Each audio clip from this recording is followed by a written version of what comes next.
I put the love screen facing the entrance and exit to the subway station right I there. just hope New Yorkers won't just be like visual noise and just walk right No, through people it. have stopped already. Yeah. So I think mostly the worst thing we get is indifference from some people that just walk on by, you know. Let them eat cake. Yeah. I love all the sunshine. I love these buildings. I love all the sounds coming from the subway. And these screens act like a filter. And the people who are thinking and care really do come right to this desk after a certain period of time. And I just love the kinds of connections that are made here at this place. You had to put this from Madonna here. Pussy rules the world. Frankly, the world is at a crossroads. Danger keeps lurking at every passing turn. Sadness, anger, fear, aggression. You're constantly battling the forces of control. A day is coming, my dear friends, when the world will have to change. Please add your wisdom, because they'll go up in the next generation of screens and on the mannequins. I don't know, I like wizards. I believe in wizards. I believe in the good in human nature, so I believe that everyone is good and just gets caught up in the world and loses their path sometimes. If we knew everyone's story, then we'd all be family. I love this exhibit. I was walking to work a little sort of uninspired and suddenly came across your exhibit, and it's just the fact that you brought what you term dialogue to us in the middle of sort of in the morning, fresh, and the fact that the juxtaposition of all the quotes that you've put onto your screens, drew me in. Reading them became like a dialogue. It's just that moment of being drawn in to either participate or think or speak, and also because this form of taking words and juxtaposing is something that had inspired me since I was very young, and to see it like this was like, oh my God, yes. My parents came from Italy in 1958 to pursue their medical work, and they ended up in Charleston, South Carolina. And Mom passed away in 1990, but oh, really? Yeah, my mom passed away 4 years ago now. My mom was such an inspiration. She's an artist, and you'll notice that each screen there's one thing that's the same on each screen. Oh, I didn't know that. It says dignity, humor, grace, and love, and that's what my mom lived by.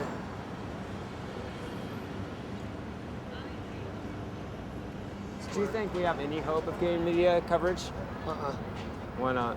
Because I've emailed New York Times, I emailed all the local TV stations. And they emailed you back, please stop spamming us? Yeah, basically. No, I didn't even get any response at all from New York Times. There's nothing controversial about anything you're doing. You mean it has to be controversial? I'm afraid so. Oh. That's controversial. We're thinking that Brett's going to take a dialogue screen and jump out of that flaming hole. So I'm going to call the New York Times and say, one of the dialogue participants is going to come flying out of the Virgin Megastore's flaming hole at 2 o'clock. You can just walk around forever looking at all the different quotations there are, but at some portion or another, each quotation kind of touches each individual person out here in a special way, and that's really what it's all about. It's getting out here and touching bases and relating to other people and, you know, just being New York, you know. Ask for what you want and be prepared to get it. That's the way you do it. You prepare yourself for what you want. And that's the way it goes. Kind of hectic right now. Inundated by people's lunch hours here. There's not enough space here. Artists are setting up within our exhibit itself, so it's kind of weird. Kind of like a little smorgasbord, melting pot of artistic expression. course, Sally's talking up a storm, trying to find the spiritual connection. I don't know what she's doing. But she's probably going to need a break in a few. Oh, shit. Oh, wow.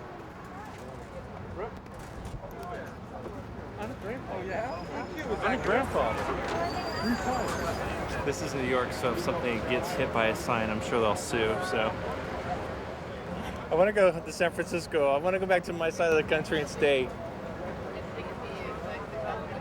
You know what it is? There's just too many people here. Like everywhere. You're walking down the street, you're bumping into people. The life is hard here. It's hard to kind of get up and understand everything that's around you because there's so much.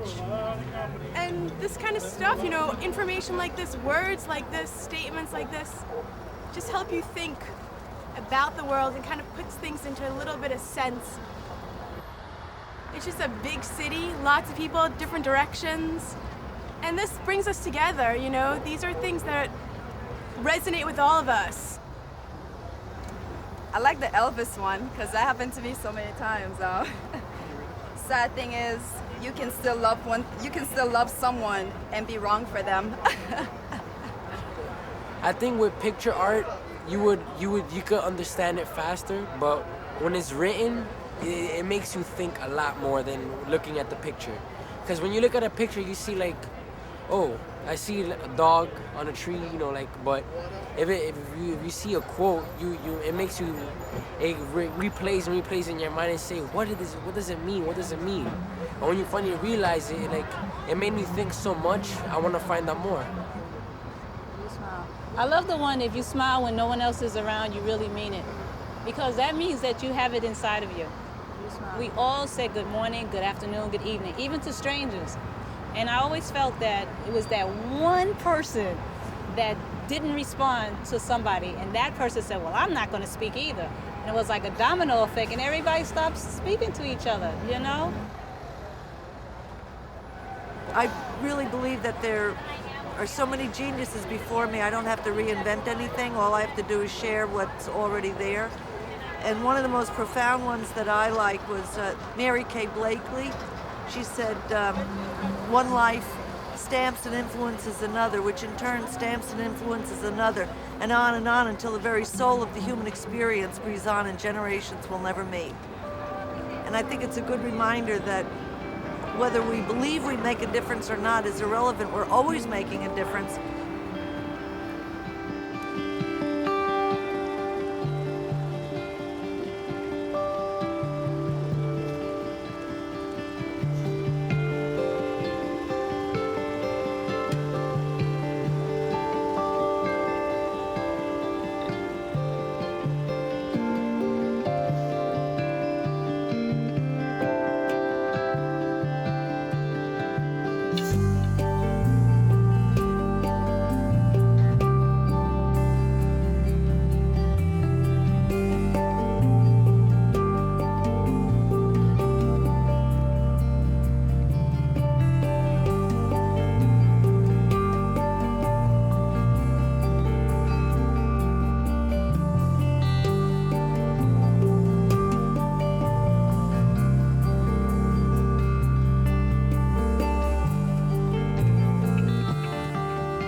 Personally, I think words are beautiful, and people that have the capacity to put them together in a way that really means something to other people and can really change the way people think or feel or anything like that. And I think that's just as beautiful as the most colorful painting or the most beautiful sculpture. I have it on my hand here when I just had to take out my pen and write one down. If you press me to say why I loved him, I can say no more than because he was he and I was I. And that's just the kind of thing where it uses words that everybody knows and it expresses a feeling that everyone's capable of feeling, and it does it in the simplest, most possible terms. And something like that's just really beautiful to me.